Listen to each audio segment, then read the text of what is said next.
प्रभु यीशु मसीह के मधुर मीठे नाम में आप सभी भाई बहनों को मेरा जय मसीह की। आज मैं आप लोग के सामने एक नए सीरीज को लेकर आई हूँ और नाम है अभिषेक कैसे प्राप्त कर सकते हैं। देखा था कि एक विशाल कलीसिया का निर्माण कैसे करें। अब हम लोग देखेंगे कि अभिषेक को कैसे प्राप्त करें, क्योंकि जब हम सेवकाई में हैं और कलीसिया का निर्माण कर रहे हैं तो बहुत ज़रूरी है कि हम अभिषेक को प्राप्त करें। हम लोग अपनी योग्यता टैलेंट को ही सब कुछ समझ बैठते हैं, लेकिन बिना परमेश्वर के अभिषेक के कलीसिया का उन्नति नहीं हो सकता है। तो आइए हम लोग आज इस विशेष टॉपिक को देखते हैं कि अभिषेक को कैसे प्राप्त करें। उम्मीद करती हूँ इस सीरीज के द्वारा आप बहुत कुछ सीख पाएंगे। मेरे प्रिय भाई बहनों, आज के सीरीज को हम लोग शुरू करते हैं। हम लोग निकालेंगे जकरिया 4:6। ना तो बल से और ना शक्ति से, परंतु मेरी आत्मा के द्वारा होगा, मुझ सेनाओं के यहोवा का यही वचन है। एक बात हम सबको पूर्ण रूप से समझ लेना चाहिए कि किसी भी संसारिक काम नौकरी से सेवकाई भिन्न होती है। लौकिक संसार में सफलता पाने के लिए बहुत सी बातें महत्वपूर्ण होती हैं। जरुब्बाबेल मंदिर निर्माण करने का प्रयास कर रहा था। हम चर्च निर्माण करने का प्रयास कर रहे हैं। चर्च का निर्माण करना और मंदिर का निर्माण करना एक जैसा ही कार्य है। जो निर्देश जरुब्बाबेल पर लागू थे वे ही हम पर लागू होते हैं। बाइबल स्पष्ट करती है कि अन्य किसी शक्ति के स्वरूप के द्वारा चर्च या कलीसिया का निर्माण हो जाएगा। कलीसिया का निर्माण पवित्र आत्मा की सामर्थ्य से होगा। मैंने कई लोगों के मुंह से सुना है ऐसा कहते हुए कि उस कलीसिया का पासवान अच्छा खासा धनी और सुडौल सुंदर है, इस कारण से बहुत सी जवान स्त्रियां वहां जाती हैं। परंतु मैं ऐसे पासवानों को जानती हूं जिनकी सेवाएं हज़ारों में बढ़ गई हैं।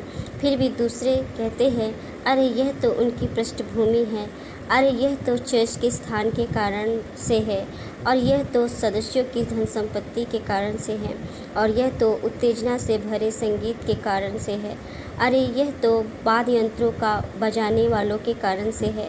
प्रायः सब कोई न कोई कारण देने का प्रयास करता है। अध्याय में मैं आपसे अत्यंत महत्वपूर्ण घटक का परिचय कराऊंगी जो आपको परमेश्वर के लिए सारगर्भित बातें आरंभ करने और उन्हें उपलब्ध कराने योग्य बनाएगा।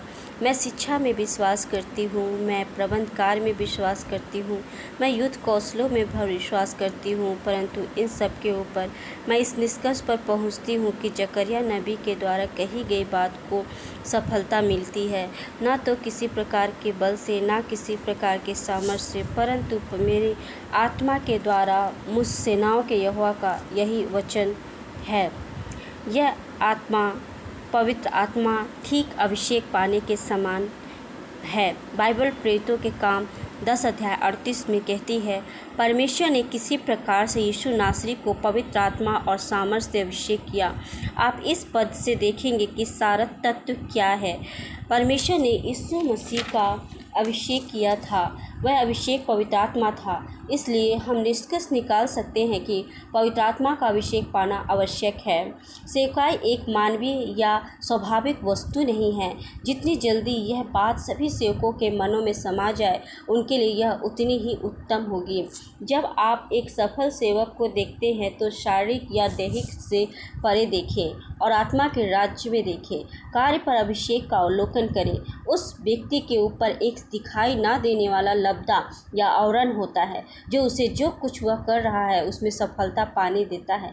यह दिखाई ना देने वाला लब्धा वह है जिसे मैं अभिषेक कहती हूँ।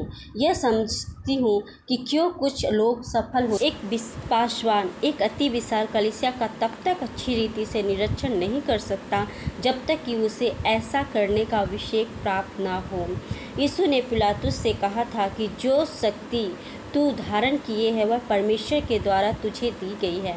यदि परमेश्वर तुझे यह अधिकार ना देता तो तेरे पास यह ना होता। किसी के पास अधिकार नहीं हो सकता जब तक परमेश्वर उसे ना दे। यह स्पष्ट अनुभव करना अत्यंत महत्वपूर्ण होता है कि अभिषेक को सिखाया नहीं जाता, इसे पकड़ा जाता है। यह विशेष उपादान एक व्यक्ति के ऊपर कैसे आता है, यह ऐसा कुछ है जिसे हम सब पा सकते हैं, अथवा यह कुछ विशेष व्यक्तियों के लिए सुरक्षित होता है। परमेश्वर ही वह जन है जो पृथ्वी में अभिषेक का परिचय कराता है। वह इसे अपने सर्वश्रेष्ठ ढंग से करता है। मैं ध्यान दी हूँ कि विभिन्न तरीके हैं जिनके द्वारा पृथ्वी पर अभिषेक को उन्मुक्त किया जा सकता है। प्रभु यीशु मसीह में मेरे प्रिय भाई बहनों, आप अभिषेक कैसे प्राप्त कर सकते हैं, यह एक छोटा सा परिचय था। कल मैं आप लोग के सामने एक टॉपिक के साथ आऊँगी, नए नए बिंदुओं के साथ में आऊँगी और समझाने का कोशिश करूँगी कि आप अभिषेक को कैसे प्राप्त कर सकते हैं। ये अध्ययन, ये चैप्टर हमारी कलीसिया के लिए, हमारे जीवन के लिए, हमारे परिवार के लिए बहुतायत की आशीष को लेकर आएगी, ये मैं विश्वास करती हूँ। तो इसे मिस मत करें। आप अवश्य ही इस सीरीज को सुने, अध्ययन करें, ताकि हम बहुतायत की आशीष को परमेश्वर से प्राप्त कर सके। और आप सभी को जय मसीह की। धन्यवाद। मेरे चैनल को सब्सक्राइब करें, लाइक करें, शेयर करें। Thank you.